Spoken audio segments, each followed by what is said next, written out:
disclaimer before I get into the video. This video is intended for everyone, but it might not at the same time be, simply because of where everyone is in their lives. But I just feel very, very called to make this video and to make, just let you know what's going on. And I do hope that if you have ears, you'll hear, and if, but at the same time, everyone's has their own walks they're going through in their life. But if you are intended to hear this, you're intended to hear this. So that's simply all I can say. And without further ado, let's get into the video. So I've been missing from social media for like 5 months now, since kind of like July. After my last convention, I was at Tampa Bay Comic-Con, and I kind of just went from everything. I posted like a Black Friday sale, but that was just me posting something, and then that was it. I've been kind of inactive, and there's a big explanation for that. But I couldn't really post it because I was still actively going through it, and I feel like what I was going through was impacting my art, and it was impacting me as an individual, to the point that like I couldn't even come on social media because I was just in like a season of things. And this is gonna make a lot more sense in just a couple moments, but I want to let you guys know something, and it is something big, and it's something awesome, and it's something great, and it's something that I'm so happy about. But recently I got saved.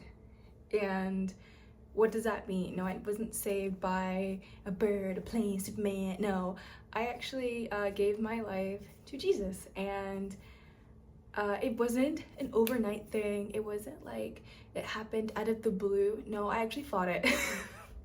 I actually fought it really hard because I grew up like as a Christian. I grew up in church, and I grew up around people, and it was just it was very hard to identify as a Christian because of all the things I would see, all the things that I would encounter, and just the hurt that was there. And there's unfortunately a lot of people who hurt people, and there's a very drastic difference between people and Jesus himself. Like, when you think about someone hurting you, it's like it's that person. And sometimes people can say they do something in the name of something, but it's not true.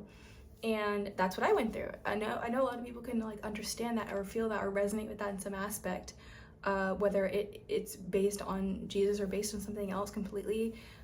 People hurt people in the art world, and say it's because of some reason, some company. That's it.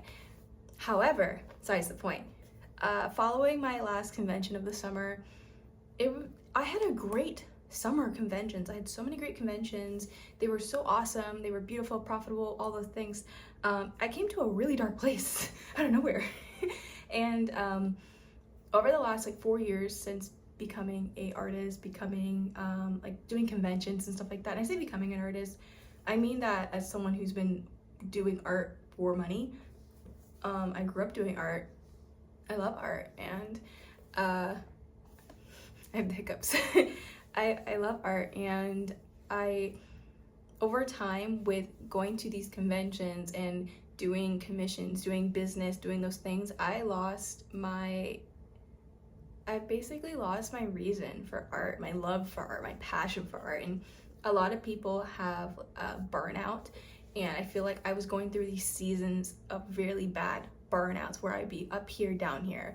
And I could be at a convention having such a great time, and then when I get to my hotel room, I was devastated.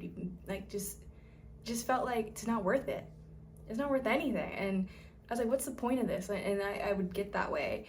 I would make something, and I would always attack it immediately. I could not be satisfied with, or I was chasing validation in my art. I was chasing people to love it more, to feel more. And then I got to this point where at conventions, the deeper you get into it, the more you know people, the more you become as you grow.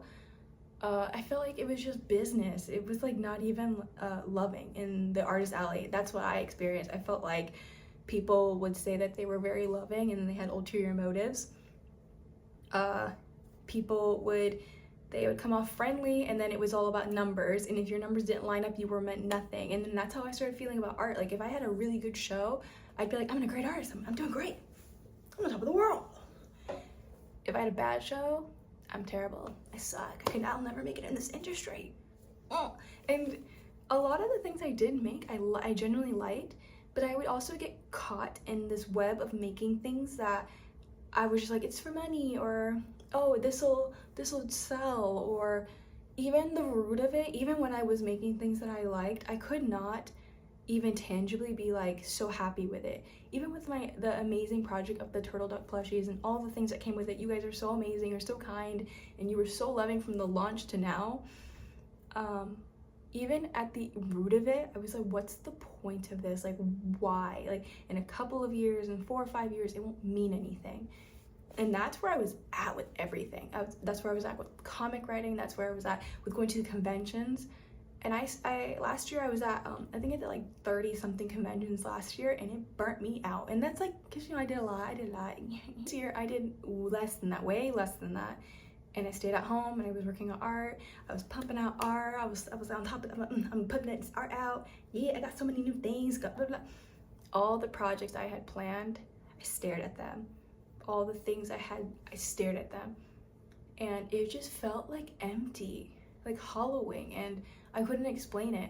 Even when I was at MetroCon and Tempe Comic Con and my table was selling out and people were coming up to me and people were texting me like in other states saying, oh, your stuff's here, blah, blah, blah. I just was like, means nothing to me. Like it, and I couldn't understand why. And I was like, why does it mean nothing? And since I was like in high school, you know, when I gained consciousness as a teenager, since I was in high school, or even before that when I was like 13, that's middle school, I journal. So I keep journals and I write in journals. And for the longest time, a consistent theme in every journal was, why am I even here? What is my purpose? What am I meant to do? And I kept trying to find that. I kept trying to find that in people. I kept trying to find that in art, in my other job that I do. And I work so hard. I'm like, this is gonna be it. This is gonna be what completes me. This career is gonna complete me. This money is gonna complete me. It doesn't matter. Between making a couple grand to 30 grand a month and this and that, like, it didn't matter. Like, I can't even express that. Like, I was not happy. Like, I don't know. I don't understand why. Like, oh, now I do, but I just couldn't understand why. And I would see people around me and they seemed so happy doing it. And I was like, I do art. I like art. I like this. I like helping people, I like talking to people. But why is there something missing? There's a piece of me missing. So I would think, oh, if I just get a good comic out, it'll be filled. If I continue to sell out these shows, it'll be filled. If I do this, it'll be filled. And I was getting stuff and it still felt empty. Like, it still felt like nothing was there. So then after Tampa Bay Comic Con, I had an encounter. And it's so weird because when I say this, I understand it sounds funny. I understand it sounds like, girl, she's off her rocker. I understand, because I was like that. My family, individuals, I would see stuff and I'd be like, okay. I started noticing certain things over and over again, like certain themes that were related to the Bible. So someone would say something and it stuck. This thing stuck. That thing stuck. And to the point that I was kind of just by myself and I just, you know what? Let me dust off this book. It was a brand new Bible, never opened it, covered in dust in my closet. I was like, okay, let me look at it. Before I ever opened the Bible, I couldn't understand it. It was like gibberish. It was gibberish. I didn't understand it. I'd be like, this is not for me. I'm gonna keep doing this. And I just couldn't understand it. I couldn't understand what it was, but I knew when I came across people who knew Jesus, I saw something in them that I wanted. I don't know how to explain that. I saw something in them that I wanted. And it was this peace, this joy, this beauty, this love. I couldn't explain it. They had love in them, and it was not like love that you could fake. It was a genuinity. I don't know how to say that. You know what I'm saying? It was something you could fake. And I seen it a couple of times in my life, like with people, and they just emit this sun from them. And little did I know it's the actual sun. But I say this because when I was reading it for the first time, I kind of was like, when I opened it, I was like, listen, if you're real, I'm gonna need you to start speaking right now. Because it's getting real dark in here. I was like, I'm gonna need you to start talking. And it was the first time that I felt like I was seen. It was the first time I was reading the story of Joseph, and I was reading everything he was going through. And mind you, I grew up loving DreamWorks King of Dreams. That was it, but it was just a kid's movie to me. But this book, this story reached me, but it didn't immediately, because I read it and I felt this overwhelming feeling. I felt like I literally dropped the book, and I was like, it was weird. It was like electricity in a way. I was like, what is this? What is this? And I called my sister and I was crying. I was like, I don't know, I think I'm off it, blah, blah, blah. And I just kind of put it away. I was like, I don't know about that. But then at the same time, I was like, I don't got nothing else to lose. So then I started reading more. I started searching for more. And Jesus tells us, those who seek, you will find. Those who ask, you will be answered. And I started asking, I started seeking, I started being like, if you are real, I'm gonna need you to show up right now. And I started just getting into it, and I was a month in, and I was literally in crisis. I was in crisis. And I didn't know how to express it to anyone. I didn't know how to, and I didn't have anyone to really express it with, because it was just a lot I was going through. And then I started reflecting on my entire art journey, from when I first started to be like, I want to do art, to now. From the moment I decided to do art, it was like, it went from being something I loved to something that was like, it's only worth something if you make it a business.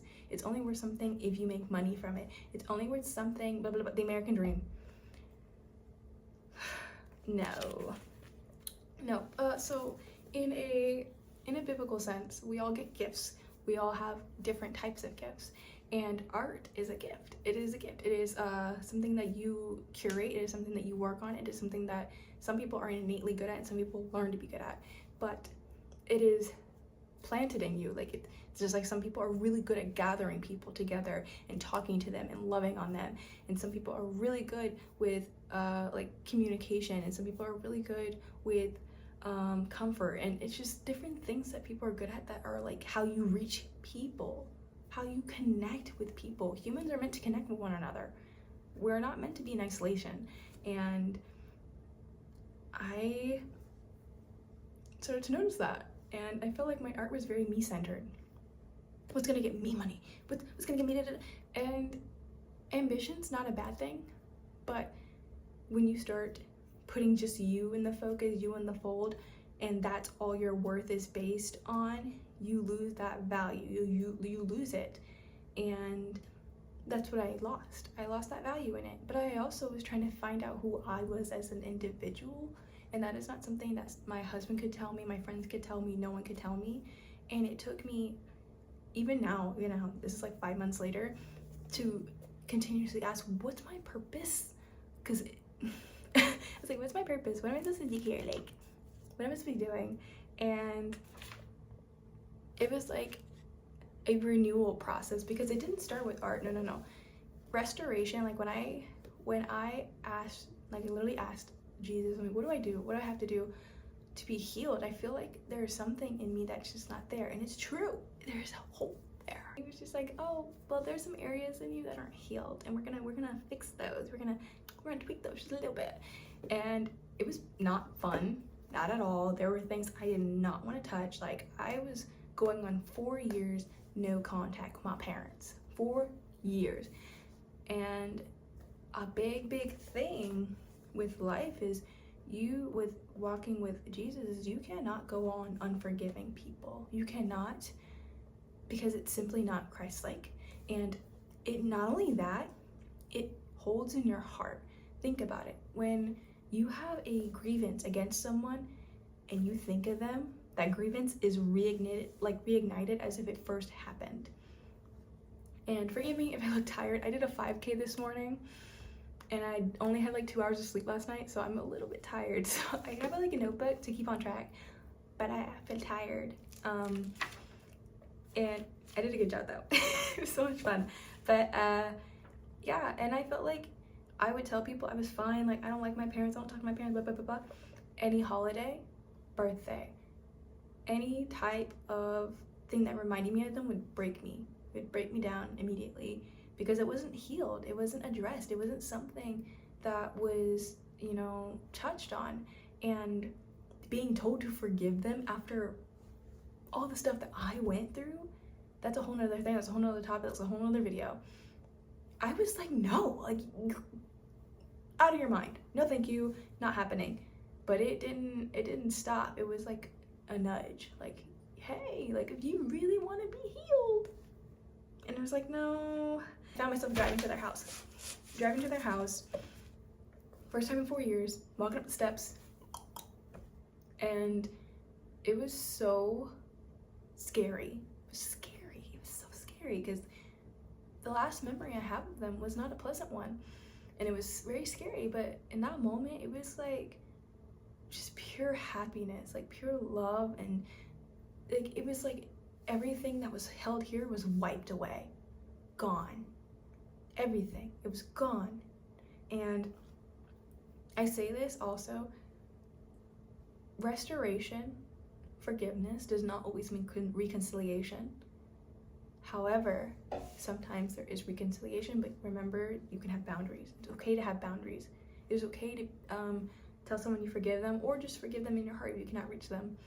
And it is not about letting the other person off the hook, because that was something I truly thought that it was. Like, you're letting them get away with it. That's not fair. Not fair. Justice is not mine. And I would think that. I'd be like, why are they gonna get away with it? And they don't even say sorry. And it's not about saying sorry. It is not about that. It is about your heart. It is about you letting that go and healing from it, truly healing. You may never get a sorry. Someone, like, I know how many times I got burned in this artist alley, in this world, in interacting with people in college.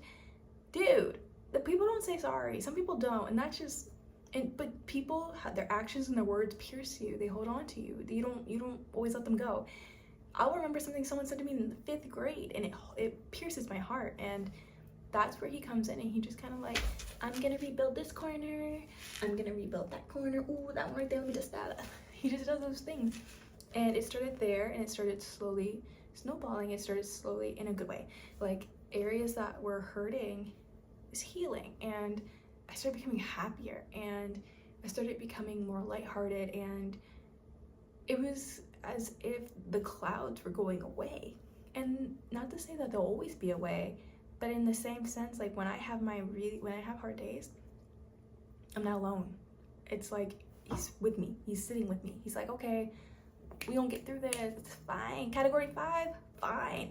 No pressure. And that's the fun part. In this journey of like restoration of my heart, of my mind, my mindset is completely changed. When I would go into an artist alley, when I would go into work, when I would go anywhere, I would think about me. How do I get something out of this? I need this, I need that, but it was a humbling season, guys. It was very humbling because it's not about me all the time. Really not. It's not about you all the time. It's not about us all the time. And the greatest thing that like Jesus showed us is that he was a king who came down in human form, and he served others. He washed feet. He clothed the homeless. He sat with sinners. He did what we are taught in America, we are taught in society to overlook the homeless. We are taught to focus on you and you alone. We are taught that if you are less than, I cannot associate with you. That does not apply to Jesus. And unfortunately, there are people who have that mentality, we are taught, and say they know Jesus. There's no way that you could walk past someone who is in need and then say you know Jesus and go to church on Sunday. Get out my face. Like, no, that's not cute. But Jesus does talk about that. He does talk about there are people who will be like that, but this is where something called fruit comes into play. So something that really clocked me in this video, it's so much to talk about, was I didn't know what the fruits were. When people say fruit, I'm like, fruit, like physical fruit? How are you making fruit? Like, of your spirit. It is by your actions. It is by like what, if someone looks at you, that thing I told you about, that thing I'm telling you that people had that I could not understand, it's their fruit of their spirit. their love, their patience, their kindness, their joy, the long endurance, like what they had that makes them so peaceful is because as they walk with Christ, not just believe, when they follow him, walk with him, he starts coming out in different ways, and how they talk, how they mannerism, those are the fruits of your spirit. I felt like I did not have any of those fruit because I was angry, I was unforgiving, I engaged a lot of immorality, I was doing a lot of things that were just terrible for me, terrible for others, like literally killing myself over time. And that just comes from a place of not knowing your worth, your value, and you don't know how precious and beautiful and amazing you are. Like, you are so uniquely and beautifully made. You are wonderfully and fearfully made. Like, you are insanely made, and it's so hard to even grasp. Me, I'm like, no, there's no way. But that's where, like, that constant, never ending, everlasting love just keeps flowing through from him. Just like so patient, so kind. Brings me to art. Like, what does that mean for art? What does that mean for me as art? Why have I been gone? Like, why am I back? Like, what's happening? So I was saying that how I lost my kind of passion for art. And mind you, I would have these big breaks where I would draw so passionately about things I was very passionate about, like certain topics, certain things, like certain things. But conviction is big. So conviction is basically when you accept Jesus into your life, you gain the Holy Spirit, and the Holy Spirit kind of like guides you. He's like a teacher. He's kind of like, hey, this and that and the third. He's like, that's cool, not that. Leave that. And it's gentle. And you also have free will. You don't have to, but you're gonna want to let things go.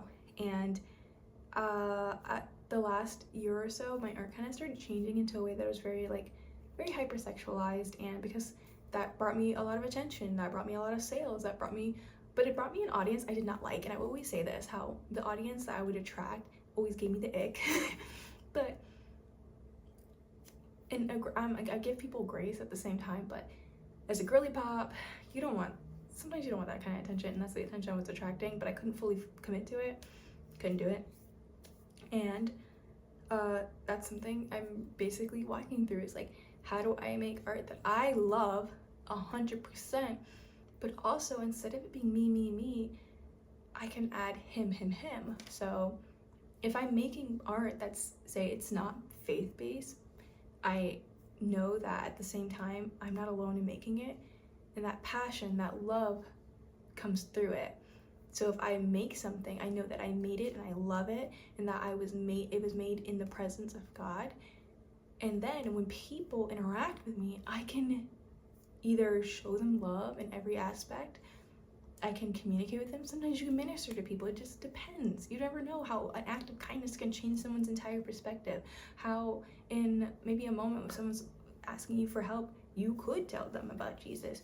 Doesn't mean to Bible thump, but people don't do that. But you never know.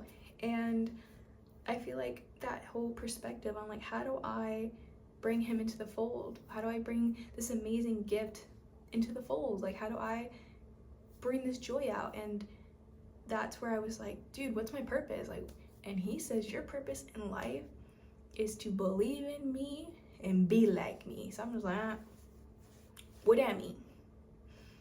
What that mean? Because you perfect, and I'm not at all. No, I'm actually far from it. But he knows that. And what he means by that is believe in him. Believe that he did die on the cross. Believe that he did rise with the power of God on the third day. Believe that. To be like him means to love like him. Love people in different ways. You could be a fast food worker and just love people, serve people. Jesus was the biggest servant. Or you can be in the artist alley and just love on people, serve them, talk to them with kindness, encourage them. You know how many catty interactions I've had with people where they're like, oh wow, yeah, like talking to people, and they seem genuine. I walk away, they just wasted my time. That was so annoying. They didn't even give me a sale in those 30 minutes. when the halls are dead. I was doing that sometimes, I'm not gonna lie. You don't know how beneficial a conversation could be with someone. You don't know how what they're going through, and that 20 minutes with you gave them so much support. You never know what someone's holding on to or has only a little bit they are holding on to, and you give them a little bit just to keep going. And I'm not saying that you should not have boundaries. Like I said, someone's overstepping your boundaries, very communicate, advocate for yourself, advocate. But it's just the mindset flip. If a show does good, thank you God. If it doesn't do good, I'm just happy to be here, because maybe me being here was for a reason and it helps somebody else. And that is just innately like doing those things. Like, your whole mindset changes. Stop worrying about the future. I would worry about shows a year in advance. Do not worry because it all works out. It will work out. Even if things aren't working out, even if you feel like you're not working out, it will work out. You have to have that faith that it will be fine. There was times in this period, because mind you, I haven't been doing anything. I wasn't working. I wasn't going to conventions. I was in a period of just isolation and getting to know him. So I went like almost 4 months without working, and that time was very humbling too, because I'm so used to providing for myself and just me, like I need to make money, I need this much money, It was a very humbling time, because it was like, it showed me that he truly provides even when I don't see it, even when I don't understand it. And I'm just so thankful, even in this time period, that like my husband has been there, my sisters have been there, and it's been so joyous. Like, this time, at first it was scary, it still sometimes is, but it's the happiest I've been in forever. I did a few races, I've been drawing, and just drawing for fun, not even drawing like because I have to. I've been cooking different things. I've just been taking time and appreciating every single day, appreciating all the aspects of it, just saying, oh my goodness, like, I'm just so thankful I can run. There's some people who wish they could run. I'm so thankful that I can read. I'm so thankful that I have a roof. I'm so thankful. I'm thankful. Gratitude. Kind of reminds me of Effie Trinket. And what does that mean for like art now? And that was something that like I really had to come about it, because I started panicking. Like, do I delete everything? Did I just come off the face of the internet? Like, what is it? What I gotta do? And that's for something that was very gentle, like gentle nudges here and there, because mind you, everything I faced, I felt like was super big and super hard. That's the enemy. But the anxiety and the fear does not come from him, that comes from the enemy. And I'd feel like, oh, I have to do this, it's so hard, and then it'd be okay. It's okay. And art is like the last pillar, one of the last pillars for right now that I'm facing. And shortly after I was baptized, I think like a day later, that I was debating on baptism actually, because I was like, oh, I'm gonna wait till next year. I don't need to get baptized right now. No, I'm cool. I don't even know if I'm really into this. I'm just kind of testing it out. I just felt like there's no denying it. Who I was 5 months ago is not who I am now, and I know that. With art, I did take a few of my art pieces down, simply because I just felt like very convicted on some of them, where I just felt like I couldn't even be like, oh, that one's kind of okay. No, because even if I'm not using some things, even if it doesn't affect me, it could affect someone else. I felt like that way with art. So a few things I did take away and I did keep. And I just know that in the future, some things might sell out and be gone and done. But when it comes to the art that I'm making, slowly but surely, like, I'm not restocking anything, but that doesn't mean I'm gonna change at this very moment. I don't know the whole entire demographic of my art, but I will say that I will be putting like God first instead of myself first with art. And that means that when I'm creating, inviting him. When I'm at conventions, telling him like, you are welcome here, like, you are welcome. What do I like, what person am I gonna come across today? Like, every time like someone buys something, thanking him, and it's just being filled with joy, not just being filled with money as your center, because you cannot serve God and money. It just doesn't happen, doesn't work. There's not enough room for both. You cannot serve both. And that's what I was doing. And obviously one of them was not filling my cup, there are billionaires on this planet who are unhappy. Why? Because it doesn't fill your cup. It means nothing. It means nothing. At the end of the day, it doesn't give you purpose. It means nothing because everything fades. He doesn't fade. How awesome is that? I feel like I do want to pursue making work that does reflect faith, but I won't perform in a way. So I won't be just making things come like, oh, I believe in Jesus and I'm gonna just make this because I want people to know no, I want to make things genuinely from my heart. So if I feel very called to make something that is faith-based, I will. If I want to make something that's like Miraculous Ladybug and I love it, I will. Now, some things might not happen because like I had projects I had lined up, I had invested so much money in and time that I was like, oh, no, thank you. And it's just not worth it. It's not worth it. If I know that I'm unhappy, if I know that it is hurting me or can hurt someone else, I'm not gonna work on it. And that's okay. That's okay. So at the end of the day, like if you take away anything, do it because it comes from your heart. Like check yourself. Every time you make something, make sure you love it. Make sure you truly love it. Try something new if you want, but don't do it because you feel like the crowd's telling you to do it or others, because if you feel pressured or you feel like you have to perform in any aspect, any way, it will burn you down. It will do it. And it was doing it to me. Right now, I'm just being really taught to love art again and to love what that means. And something that is like very, very like precious is that we are considered God's children. He will always see us as kids. And something that I did, my sisters did, they kind of sent me kid pictures of myself, and like I have one. And this one I always look at because that's how he sees you. He sees you as a little child. He sees you as like his child. And it brings that sense of like wonder and love and nurturing aspect to it. So that feeling you get when you were drawing as a kid, you can keep that same feeling. That feeling you would get cooking or doing something like anything. That's how he sees you forever. It doesn't matter what you've done. Nothing, it does not matter what you've ever done. Because he knows the beginning, the middle, and the end. He knows everything you've done. Even there are times like I feel like I fail even now after like recognizing him and knowing him. He's like, I still made you. I still made you. I still love you. So yeah, I just think that's a great thing to always remember.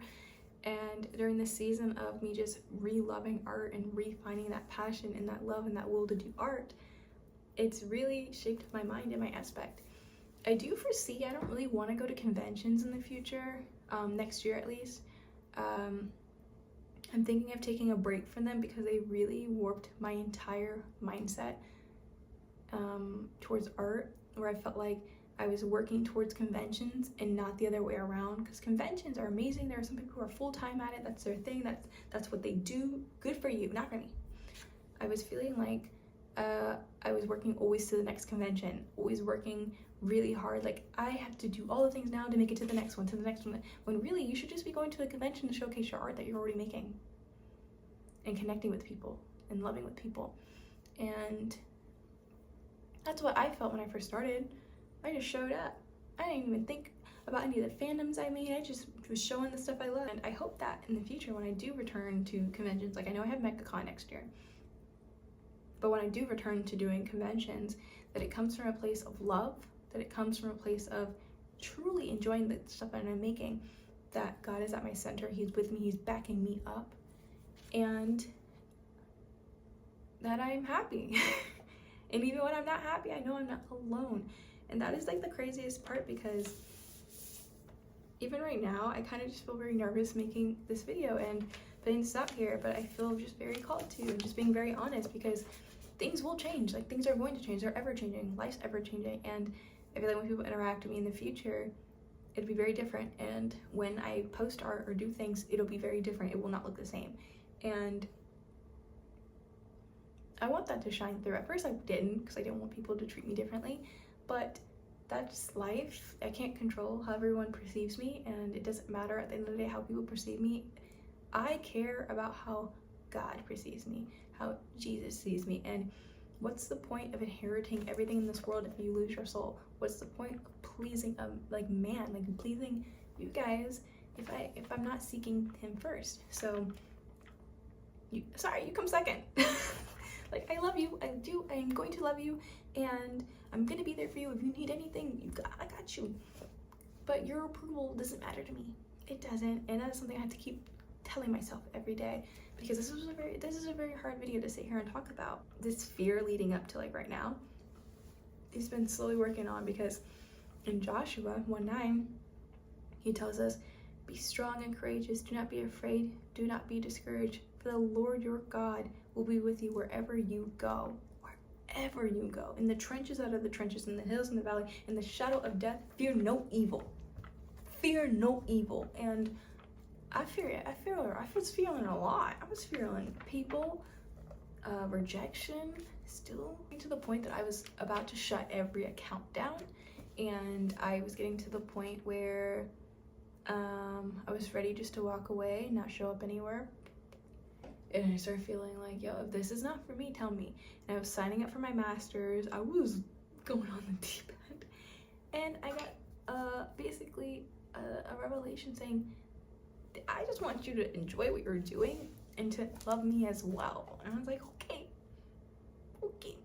So then that brings me to a very exciting project that I will be embarking on, and it's a journey that we'll be embarking on, because it is something that was bestowed upon me from the Holy Spirit, and I'm just really excited to share it. So I was given the idea to create a mailing club, something that brings me back to my very roots of doing art. When I was an artist, I first started with stickers, and my whole goal setting out was just to connect with people and to be out there and stuff like that. But my goal now is to connect with people in a whole nother way.